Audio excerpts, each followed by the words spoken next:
नाज़रीन, आज के इस प्रोग्राम में आप सबका खैर मकदम है। मैं हूँ आज के प्रोग्राम की होस्ट सालेहा। आज के इस प्रोग्राम में हमारे साथ हैं जिया, अक्सा और इफ्रा। ये तीनों अल कुरान एकेडमी केराना की स्टूडेंट हैं। इन तीनों लड़कियों ने कुरान को समझकर पढ़ने की कोशिश की है। आज के इस प्रोग्राम में हम इन तीनों से जानने की कोशिश करेंगे कि कुरान की नज़र में मोमिन का किरदार क्या होता है। देखते हैं कुरान की ये स्टूडेंट इस बारे में क्या रहनुमाई करती हैं। हाँ तो जिया, मैं शुरुआत आपसे करना चाहूँगी। आप हमें बताइए कि एक सच्चे मोमिन में क्या खूबी होनी चाहिए।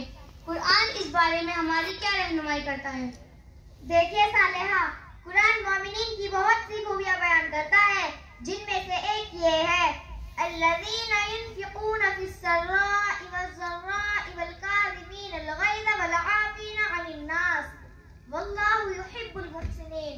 और जो लोग खर्च करते हैं अपने माल को खुले में और छिपे में और गुस्से को पी जाने वाले हैं और लोगों से दरगुजर करने वाले हैं, और अल्लाह बेहतरीन काम करने वालों को पसंद करता है। अरे, इस मौके पर मुझे भी एक आयत याद आ गई जो ईमान वालों की खूबी बयान करती है।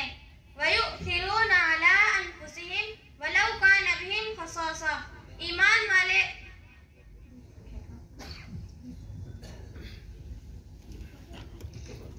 अरे, इस मौके पर मुझे भी एक आयत याद आ गई जो ईमान वालों की खूबी बयान करती है।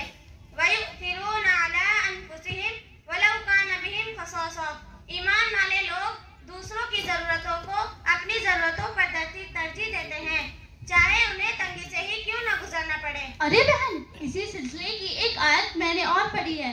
वयुतइमूना तामा अला हुब्बिही मिस्कीनन व यतीमन व असीरा इन्नमा नुतइमुकुम लिवजहिल्लाहि ला नुरीदु मिनकुम जज़ाअन वला शुकूरा। यानी ईमान वाले लोग अल्लाह की मोहब्बत में खाना खिलाते हैं मिस्कीनों को, यतीमों को और कैदियों को। फिर उनका कहना यह भी होता है कि हम तो सिर्फ अल्लाह की रज़ा के लिए खिलाते हैं, हम तुमसे बदला या शुक्रिया भी नहीं चाहते। सचमुच कुरान की इन आयत ने मेरा तो मिजाज ही बदल डाला। अब मैं गरीब और जरूरतमंदों का भी ख्याल करने लगी हूँ। अरे इफ्रा, तुम सोसाइटी की भलाई पर पैसा खर्च करती हो, ये अच्छी बात है, मगर तुम्हारी आदत ठीक नहीं है। उस दिन तुमने उस जरूरतमंद की जरूरत पूरी की थी, मगर याद है तुमने उसे किस तरह डांट दिया था। फिर क्या हुआ? जब आप किसी से कुछ लेते हैं थोड़ा सुनना भी पड़ता है। शायद तुमने अभी तक कुरान की वो आयत नहीं पढ़ी है, वअम्मा साइला फला तनहर, और सवाल करने वाले को झिड़कना मत।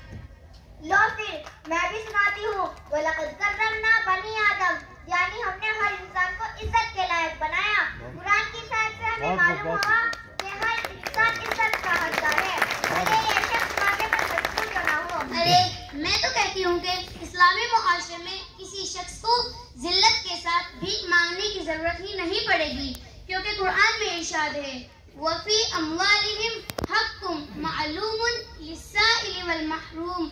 और मालदार मोमिन के माल में सवाली का और महरूम का हक है।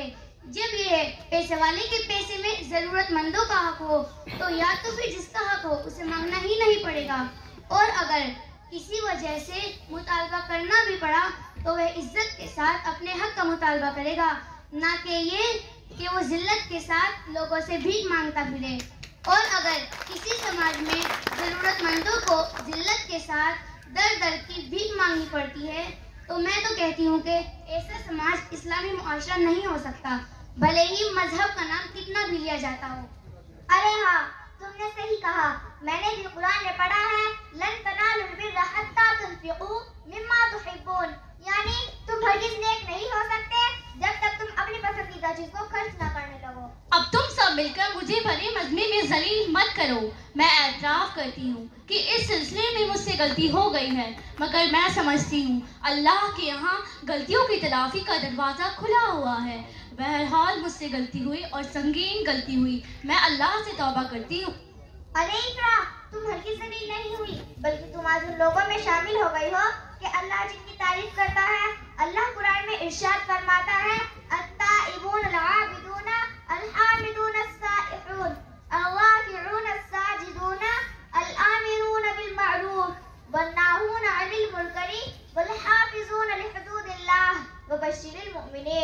तौबा करने वाले, इबादत करने वाले, खुदा की हम्द करने वाले, सियाहत करने वाले, रुकू करने वाले, सजदा करने वाले, भलाई का हुक्म देने वाले, बुराई से रोकने वाले और अल्लाह की कायम की हुई हदों का ख्याल रखने वाले और ईमान वालों को खुशखबरी दे दो।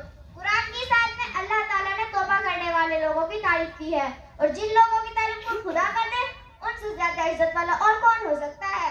यकीन करो आज तो सोसाइटी में तुम्हारी इज्जत और भी ज्यादा बढ़ गई है और मैं तो आज तुम्हारी इज्जत और भी ज्यादा करूंगी। चलिए बस अब बहुत देर हो चुकी, फिर मिलते हैं। अरे यार, तुम लोगों ने बातों बातों में बहुत कुछ सिखा दिया, शुक्रिया। मैं तमाम सामईन का भी शुक्रिया अदा करती हूँ। आपने निहायत दर्जे तवज्जो के साथ हमें समाअत किया। जज़ाकल्लाह। अस्सलाम वालेकुम।